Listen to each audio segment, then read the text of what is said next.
Here comes another heart-tingling tale of Babylove the Goldendoodle.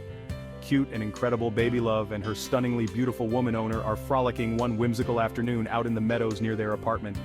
Babylove approaches a patch of dandelions and noses the wildflowers. All of a sudden, the Goldendoodle Babylove lets out the most darling, teensy-tiny sneeze anyone has ever witnessed. "Oh, Babylove, you have brought a bit of a smile to my heart with what you have just done," the beautiful and attractive woman exclaimed thoughtfully. Across the meadow, someone else had witnessed the Babylove sneeze, and their reaction was decidedly not the same.